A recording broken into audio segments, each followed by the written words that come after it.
Hello everybody, welcome to Stay Inspired with Dadson Ogbor on television Nigeria. It's a great and phenomenal time that we have to share principles with you that will help you and inspire you and motivate you to be a lot better than what you are right now. So today on the show, I'll be talking about the price for success in business. And then afterwards, I have a gentleman who would come talk to us about opportunities within the agro industry in Nigeria as well. So let's just get in and start talking about the price for success in business. The thing is, you have a lot of people who try to accomplish one thing or the other with their lives, and they but do not want to go through the process of becoming that particular thing that they want to be. Now, for us to be able to attain any level of success in any endeavor, there's a process, and those are some of the things that we'll be talking about on the show this morning. All right, so the price for success in business. The first question I want to start with is, how bad do you want it? How bad do you want to achieve your dreams? How bad do you want to achieve your goals that you've set for yourself? The desires, the wishes that you have in your heart, those goals, those things that you are so passionate about that you want to do something about. How badly do you want it? Do you want it bad enough that you are willing to do something about it to ensure that you get to the next level? I said here quickly on my slide that to unlock the greatness within you, you've got to be willing to pay the price necessary. We have a lot of success stories today. We have a lot of people who have succeeded or are succeeding in their endeavor. But when you sit with these people and they begin to tell you how they did it, you will understand that it was not easy at all. So that's what we're talking about. Every success in life comes at a price. Don't be deceived. Don't let anybody deceive you that every success in life comes at a price. Whatever it is that you want to do, there's a price to pay. If you want to be a medical doctor, there's a process. You want to be a lawyer, you want to be an engineer, there's a process that you have to follow in order to be able to achieve the desires of your heart. Our ideas, our dreams would only remain wishes unless we are willing to do something about it, unless we're willing to work on them to ensure that we get to where we need to get to. If you are a musician, maybe you're an artist and you're struggling or you're trying to get there, you discover that those who are exceptionally gifted or those who are exceptionally successful have gone through a process. They've developed themselves. They practiced. They did all sorts to ensure that they are where they are. So in sports, you find that a lot of people who are athletes who perform exceptionally well today have spent time to develop themselves. In football, in basketball, whatever sports you think of, and you find those athletes who are exceptional, you will see that they've taken time out to prepare, to practice, to train, to do whatever is necessary. And then I say to people that champions are not made in the ring. You don't make champions in the ring. It's in the training ground. That's the place where they are processed. And everything we consume in this life is processed. Think about it. Everything we consume is processed. So if you want to become or develop yourself to become a brand that people can consume, you have a product that people can consume, you have to spend time to process what it is that you want to offer to the world. Okay, in academics, same thing. I was given the example of a medical doctor. For you to become a qualified neurosurgeon, you have to go through a process of training and reading and studying and practice and so many things you have to, or you will be required to go through so that you, at the end of the day, will become exceptionally good at what you have trained to do. So there's always a process. That's what I'm saying. You do not jump to 6 feet. You grow to 6 feet. A lot of people like the results that successful people have, but you don't want to spend time to go through the process of becoming or becoming that particular successful person that you should be. The question is, what is the price for success? Let's go on a quick break, and afterwards I'll come back and begin to talk about what we need to do to ensure that we pay the price for success that we desire. Don't go away. Stay with me.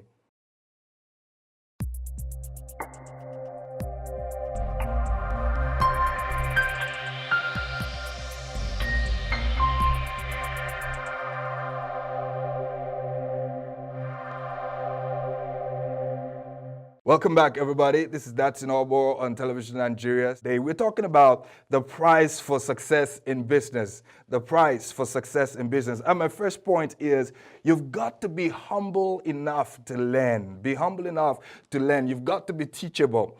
Now, one thing I pride myself in doing is that I basically can learn from anybody. If you're doing something exceptional and I need to learn that skill, I'd humble myself and learn.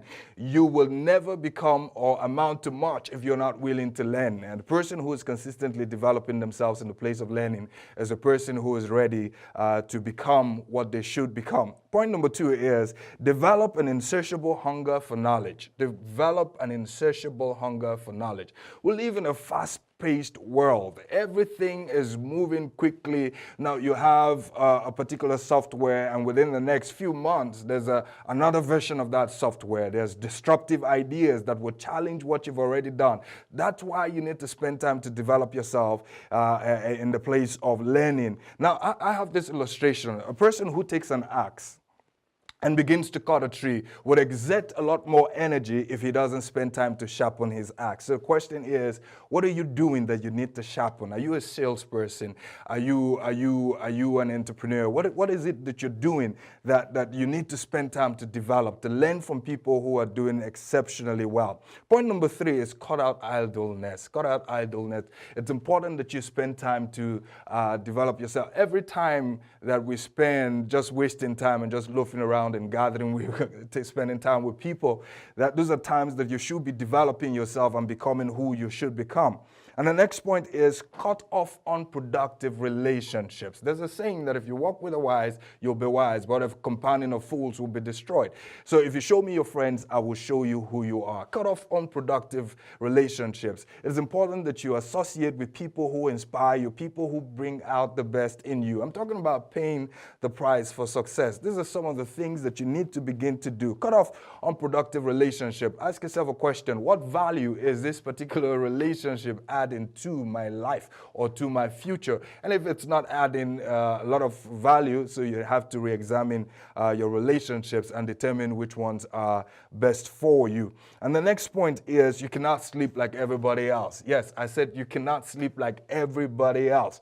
Yeah, I understand that it's important that we have enough sleep. We're medically told to do so.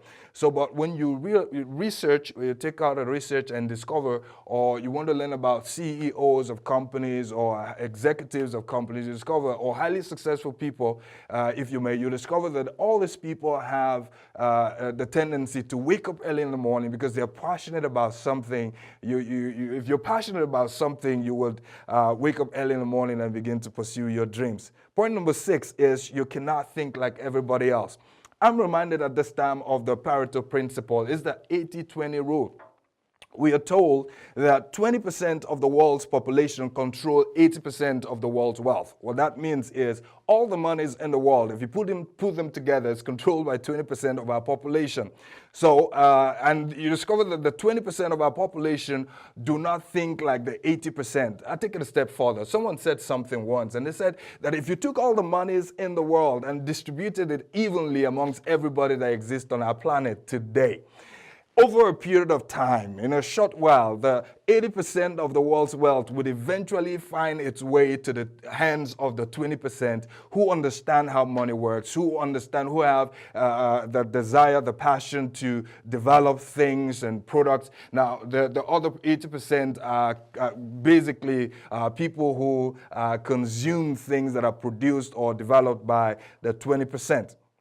All right, so the next point is you will be misunderstood. People will misunderstand you, and that's fine. People will not understand your passion. They will not understand why you do the things you do. They will not understand your level of thinking. You have to understand that and be fine with that. People will ridicule you. That's my next point. But you've got to keep moving on. A lot of people who succeeded. Imagine Thomas Edison having to try 1,000 times to develop the light bulb.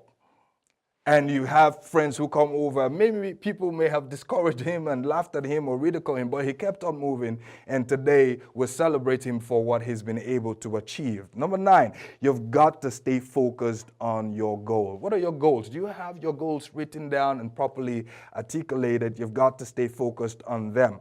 You cannot spend like everybody else. That's my next point. A lot of entrepreneurs would attest to this, that if you do not learn how to manage money effectively, then your business begins to suffer a bit. And my final point for today is you've got to be flexible enough to learn. You cannot have a plan that is cast in stone. You've got to be flexible enough to adjust your strategy if need be. If you've tried a strategy and it's not working, you've got to be willing to do something about it. All right, that's all we have time for today, but let me just say this in closing. It is not what you know that changes your life, but it's what you do with what you know. So take these principles that I've been sharing with you and begin to develop yourself and begin to pay the price. Understand this, that when you pay the price, the result will speak for itself. All right, don't go away. We'll be right back after this break.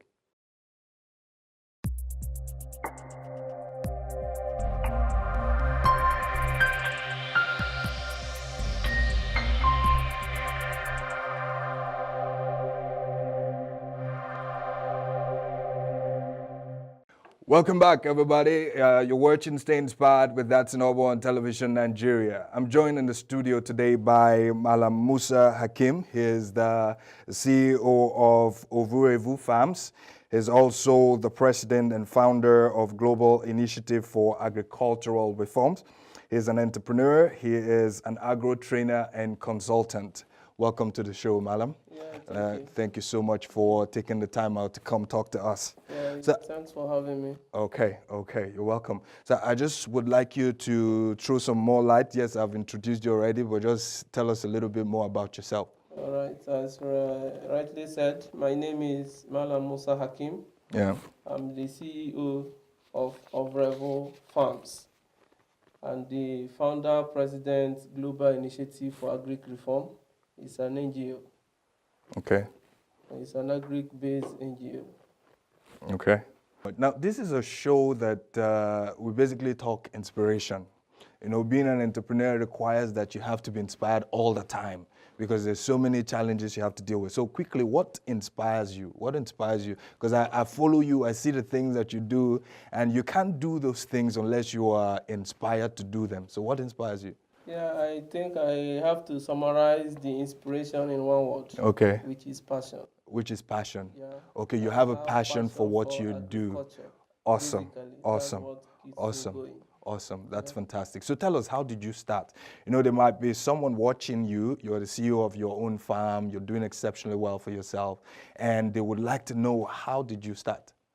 Yeah, though I think my interest in agriculture started way back in secondary school. Okay. So after my secondary school years, I was also lucky enough to study agriculture. Okay. So after graduating from agricultural, profession, yeah, I also think I should also put what I have learned into practice. Into practice. That's what also one of the reasons why I'm into agriculture today. Okay. So how I get started is that after my graduation, I also get opportunity to work in several places.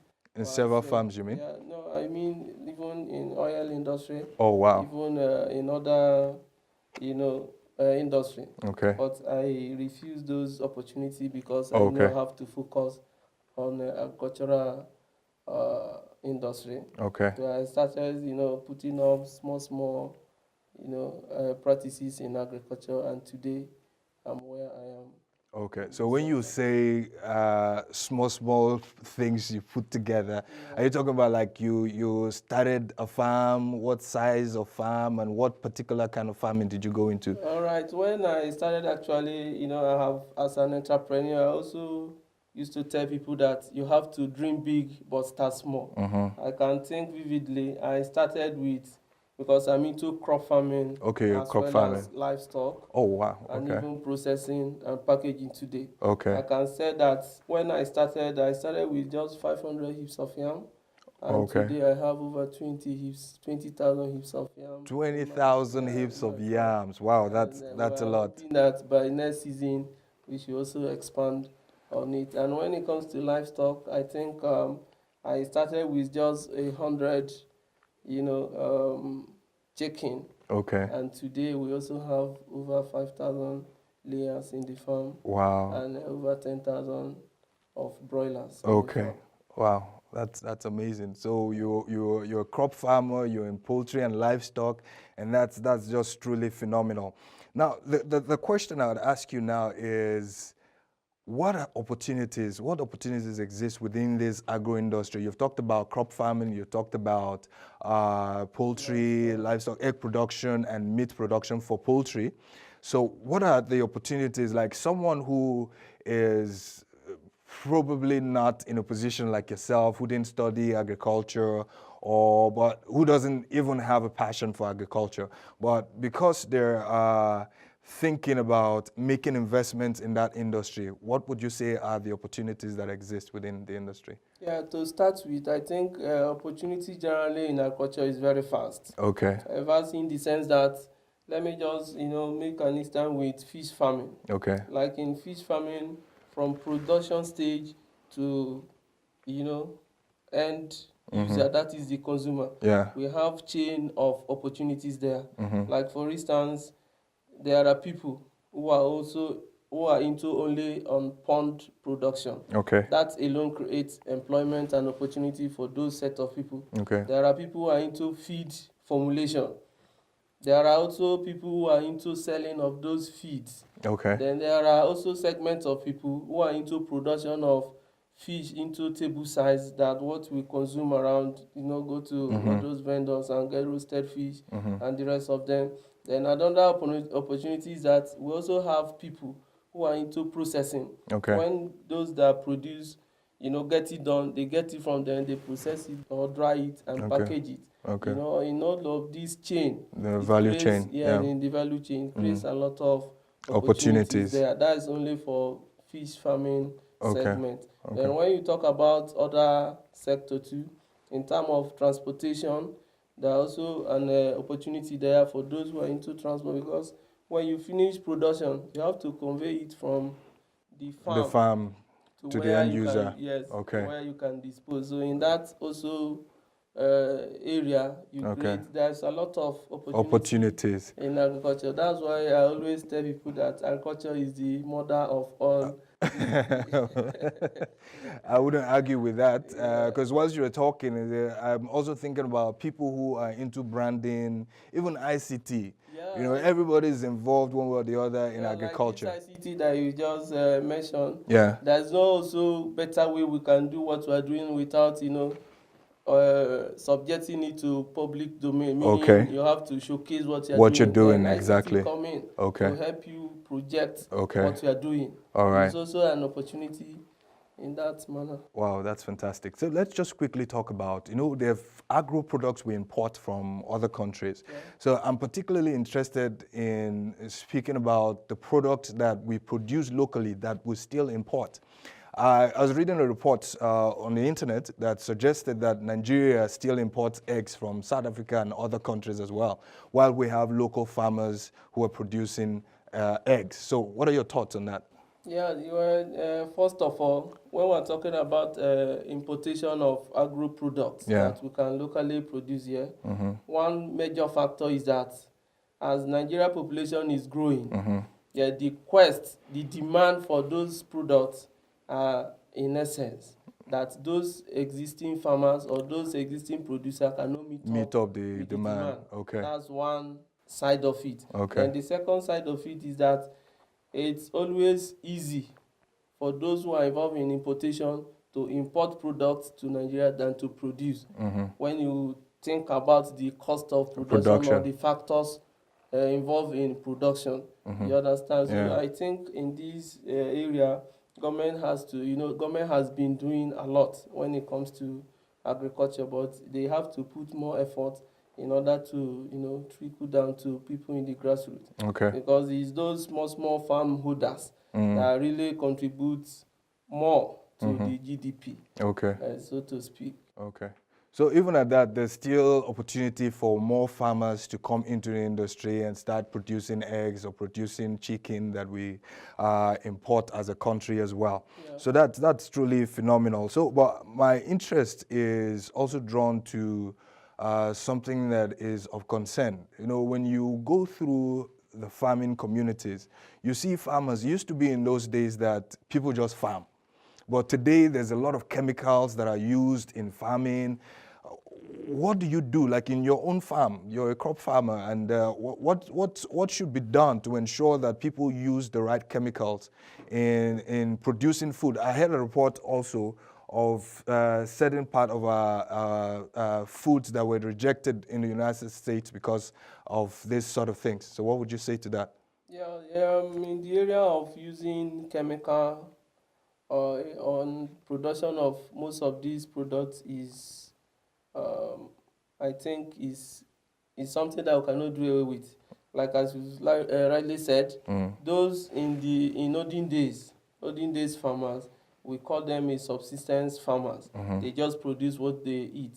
Like in this modern day, when we're talking about mechanized farming, there's no way you have 10, 20, 30 hectares of land to use for a production of, for instance, maize, and you think you can engage manual labor for weeding. So that's why the use of chemical is of the essence. Okay, You understand? my question is to harmful chemicals. I Yeah. know we have to use chemicals, Yeah, but you those have to. those chemicals that are harmful to the human health. Yeah, I think there is synergy between we, the farmer, and those company producing those chemicals. Okay. And over time, I think they have tried to, make the chemical safe for human consumption, because take it or leave it, any chemical you spray on the land have direct or indirect impact on on the that land. particular Okay. product for Okay. consumption. So I think over time they have also worked on it to make sure that it's totally safe Okay. for consumption at the end of the day. All right. One final question as we wrap up this interview. There are young people who should go into agriculture, but they're not. What would you say to inspire other young people to begin to look at agriculture? Like in other countries, you would find that some of the wealthiest men or women alive are farmers. Yeah. So how do we encourage more young people to go into agriculture? Yeah, I think how to inspire people to, especially youth Yeah. and women, to come into agriculture is one of my focal program Okay. in my organization. Okay. Because the point is that before now, the youth of Nigeria believes farming is just how can I put it, a profession of poor people. Poor people. You understand? Not knowing that there's a lot that they have to do with farming, Yeah. and it gives a very good return. Yeah. I think the first thing they have to take into consideration is interest and passion. Okay. When you have passion for something, you can excel in it, irrespective of the immediate challenges that you face. Okay. You understand? Yeah. So when they have that passion, and in our own part, in collaboration with some government agencies and prostata, there is ongoing sensitization. Because many a times, many people don't even know the opportunities that are bound in all these agricultural practices. Yeah. When we go into sensitization, and people say, is that so, lucrative? Because before somebody will come into business, they have to know or have idea what the business entails. what the business entails. But I think in our own angle, we have done a lot, and can proudly say that through my advocacy, a lot of people have come into farming, especially youth and women today. Okay, wow, thank you so very much. We've been talking with Malam Musa, who is the CEO of Ovurevu Farms. He's a crop farmer, and he's also involved in poultry and livestock. Thank you for sharing your knowledge with us, and we wish you all the best in your future endeavors. Thank you. All right, thank you so very much for coming on the show. All right, thank you. I'm also a headsman. Oh, not the bad headsman. No.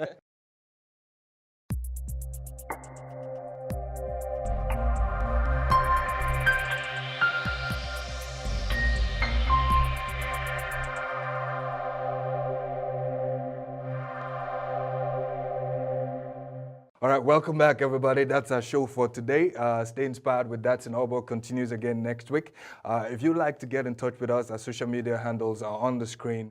I encourage you to go like our Facebook page, Television Nigeria, on Facebook, connect. That's where you'd see all the videos. Follow us on social media. Our social media handles are on the screen. If you are a young entrepreneur in Nigeria, you're passionate about what you're doing, and you'd like to come on the show to share your knowledge and share your experience to inspire other people. This show is about inspiring people anyways. So we'd like to connect. So send me a message. All right, take care. Bye-bye.